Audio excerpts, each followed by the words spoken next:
اللهم صل وسلم وبارك على سيدنا محمد وعلى اصحابه اجمعين. ازيكم؟ يا رب كلكم تكونوا بخير. طبعا يا بنات التورتيه بتاعت النهارده تورتايه بص في منتهى السهوله. كفينش كل حاجه فيها سهله سهله سهله. هقول لكم تفاصيل كل ده في الفيديو ان شاء الله النهارده، بس عايزه اقول لكم ان التورتايه دي يا بنات من قبل رمضان. والله العظيم انا بكذب عليكم، التورتايه دي من قبل رمضان كنت عملتها، ويعني ايه منتجت الفيديو كده بس ما سجلتوش، وبركن عندي على لاب، فبسيب بعين عليه الفيديوهات لان التليفون ما بينفعش خالص يعني. المهم بقلب كده في اللاب لقيت الفيديو ده، قلت لا ده انا لازم انزل الفيديو ده واسجله ومنتجه واقول لكم عليه، لان طريقته سهله جدا جدا، لو حتى لاصحاب المشاريع الاونلاين سهله جدا جدا. اول حاجه كده انا كنت خابزه هنا، ده كان 350 جرام دقيق اسبونج، خبزاهم في الحله مقاس 20. تمام، حطيت عليهم 4 بيضات، وحطيت عليهم معلقه محسن جل وبيكنج، وحطيت عليهم معلقه محسن جل وفانيليا سايله، وكمان حطيت عليهم معلقه خل. تمام، وضربت الكلام ده كله. دلوقتي بقى انا بعد ما قطعت كده زي ما انتم شايفين الديسكين، هبتدي كده اقشر الوش بتاعنا كده زي ما انتم شايفين. تمام، بعد ما قشرت الوش كده هقول لكم بقى هنعمل تفاصيل الفيديو خطوه خطوه. احنا عامله الفيديو يا بنات بصوا والله، بصوا ادوات سهله جدا وتقدري ان انت تعمليه، ولو عايزه تفتحي مشروع ولسه بتبتدي تقدري برضو ان انت تشتغلي بمنتهى السهوله خالص. حتى هنا كان لو هتلاحظوا على الطبق الدوار القديم اللي هو كان مكسور وانا كنت مصلحاه وما كانش نافع يعني، حتى هتلاحظوا دلوقتي وانا بشتغل. اول حاجه هحط كده اول طبقه. تمام، وهسقي كده بشويه من السيرب. تمام، السيرب عباره عن السيرب عباره عن كوبايه سكر وبحط عليها كوبايتين ميه. تمام، وبرفعهم على النار، اول ما بيغلوا على طول بقوم طافيه عليهم النار واستنى لما يبرد وبعد كده اشتغل بيه.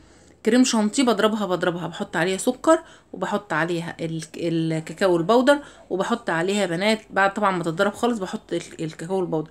وبشتغل بشتغل بالميه المتلجه، انا ما بشتغلش بلبن. تمام، لان ده حاجه خارجه من عندي اوردرات مش للبيت، يعني مش هعملها مثلا وناكلها، عارفه ميعاد ان احنا هناكلها دلوقتي هتتاكل مثلا بالليل، لا دي اوردرات انا ما اعرفش هي اخداها، هل المناسبه بتاعتها النهارده، هل المناسبه بتاعتها بكره هتفضل عندها، هل كل ده حاجات متوقعه، اللي طبعا ده اللي يكون صاحب الاوردر يعني. تمام، يعني هنا 350 دي من الاسبونج، هتحطي عليهم 4 بيضات، كوبايه ربع كوبايه من الميه ومعلقه، هتحطي معلقه محسن جل، هتحطي شويه فانيليا سايله، معلقه خل، وتضربي الكلام ده كله في العجان وهتفضيها في الحله مقاس 20. تمام، طلعت معايا اللهم بارك الاربع ديسكات اللي انتوا هتشوفوهم دول. طبعا انا بحشي هنا، بحط يا بنات بحشي، بحط الشانتيه، وبعد ما بحط الشانتيه بحط نوتيلا، وبحط كمان الشوكليت شيبس وشويه مكسرات. حلو كده، حلو قوي. طبعا اتسالت سؤال مهم جدا، ازاي النوتيلا بتاعتك بيكون فيها لمع والقوام بتاعها كمان بيكون سايل كده؟ ازاي؟ هقول لكم ازاي.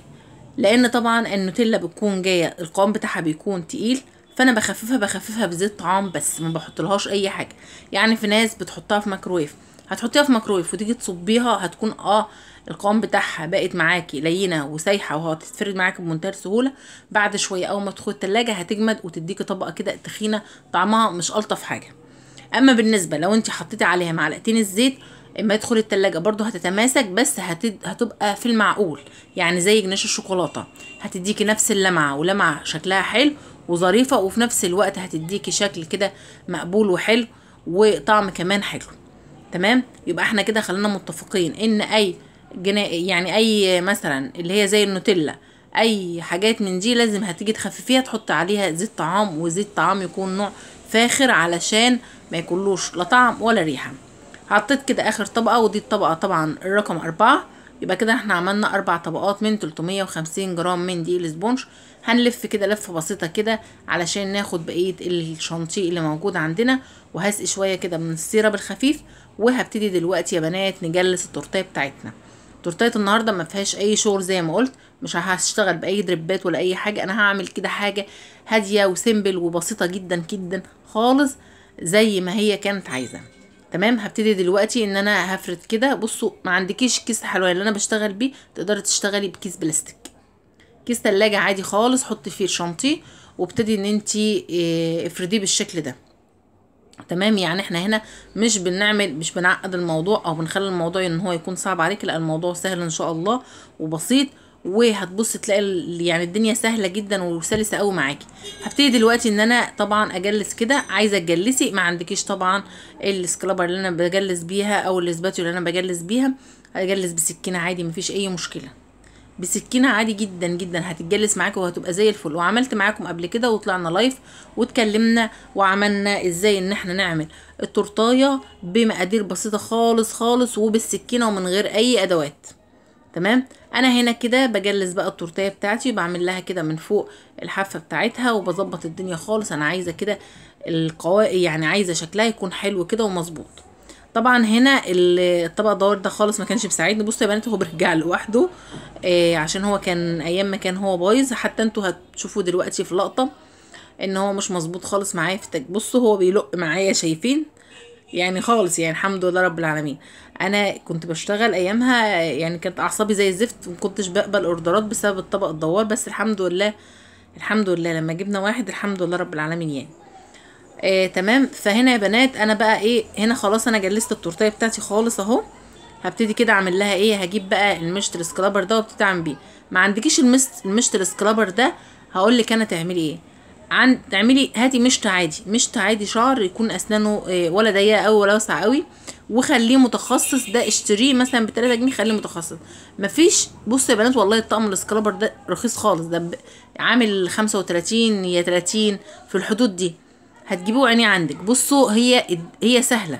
هنا شوفوا بقى قوام النوتيلا اللي انا حطاه، قوام النوتيلا اللهم بارك. بصوا تحفه، مش تقيل خالص قوام. بصوا يعني قوامه بتخليه زي الصوص. انت بتحطي معلقه النوتيلا في بوله، وبعد كده بتبتدي ان انت تحطي عليها معلقه زيت بمعلقه زيت وتقعدي تربي فيها جامد، اضربيها جامد جامد جامد لغايه لما تديك قوام زي قوام الصوص بالظبط. هنا كنت عايزه اعمل دربات من مربى الحليب عليها من فوق، بس انا طبعا كنت مستعجله وما دخلتش التورتيه دي التلاجة خالص علشان ان انا اعرف اعمل عليها دربات من فوق. فقلت لا انا هكتفي بيها ان انا هزينها كده بس. وفعلا طلع التزيين بتاعها حلو قوي ولطيف وشكله حلو جدا وعجبت صاحبتها جدا جدا. وكتبت لها كمان عليها الجمله اللي هي عايزاها. يعني كانت بجد شكلها حلو، شكلها فخم ان هي تعجبها قوي. تمام. واتمنى برضو ان هي تكون عجبتكم. بصوا يا بنات التزيين مش شرط ان انت لازم تتقيدي ان حد عامل حاجه تعملي زي. انت ممكن مكان الشوكولاته اللي انا عاملاها دي لو مش متوفر عندك طبعا القوالب السيليكون، حاجه سهله خالص وبسيطه. ممكن تجيبي شوكولاتات جاهزه عادي جدا وتحطي كام شوكولاتايه وخلص الموضوع خالص. تمام. طبعا انا بالنسبه ان انا بخرج اوردر من عندي، فانا طبعا ده كل ده شغل انا ملزمه بيه. تمام. بالشكل اللي انتوا شايفينه ده كده انا بنظم بقى شغلي وبنظم حاجتي. تمام. لكن العمليه كلها سهله. الفكره كلها ان انا هنا بحاول ان انا اقول لكم تعملوا افكار من البيت. لو انت حتى عايزه تعمليها حتى لاولادك الفكره سهله وبسيطه قوي. هنا كنت بحاول ان انا عايزه اعمل قاضفيره او اي حاجه كده تكسر اللون خالص، بس للاسف مش هتنفع. يعني انا بحاول بس هي مش هتنفع خالص.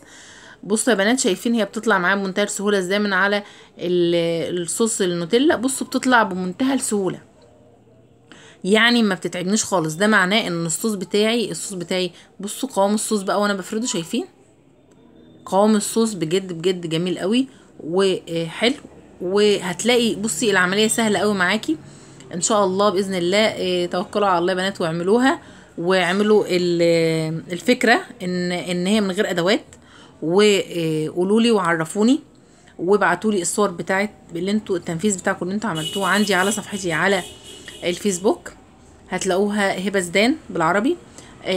هتلاقوا ابعتولي على الجروب بتاعي ان انتوا نفذتوا زي ما انا عملت او احنا عملنا نفس الشكل اللي انتي عملتيه او الفكره بتاعتك. واتمنى ان انتوا تبعتولي اي حاجه انتوا بتنفذوها. بصوا يا بنات هي كده خلاص خلصت، ما عادش فيها خالص غير ان انا اكتب الكتابه المطلوبه بس. وبعتذر على الهز بتاع الرينج لايت. تمام. هكتب بقى كل الكتابه اللي هي عايزاها هكتبها لها. التورتيه دي اخدت مني قد ايه شانتيه؟ اخدت مني كوبايه شانتيه. تمام. الشوكولاته اللي انا بس بشتغل بيها للتزيين وبعمل بيها الجناش ده فيينا، شوكولاته فيينا دارك بجد ممتاز قوي. وفي حليب يا بنات اللي بيحب الحليب، بس انا بحب الدارك لان اللون الغامق بيكون حلو قوي مع اي صوصات انا بشتغل بيها. هنا بحط شويه كده من المكسرات من عين الجمل. برضو اتسالت بتحب تحشي بايه اكتر نوع مكسرات؟ انا بحب عين الجمل جدا لان بجد بيكون طعمه حلو قوي مع اذا كان فانيليا او اذا كان شوكولاته. كده خلاص، كده يعتبر انا خلصت التورتيه بتاعتي خالص، الفينش بتاعها والتورتيه بقت زي الفل وخلاص. شايفين ما شاء الله اللهم بارك، شكلها حلو قوي وعجبت صاحبتها جدا جدا جدا، وبعتت لي برضو ريفيو جميل انا نزلته عندي على الجروب. اتمنى كمان الفيديو بتاعي يكون عجبكم، واتمنى برضو تقولوا لي استفدتوا منه ازاي، واللي عمل اي تطبيق ليا يا ريت يبعتهولي على صفحتي هبه زدان على الفيسبوك او على الجروب بتاعي. اوعوا تنسوني في اللايك والاشتراك في القناه وتفعيل زر الجرس عشان يوصلكم كل جديد. اقول لكم في رعايه الله، مع الف سلامه، السلام عليكم.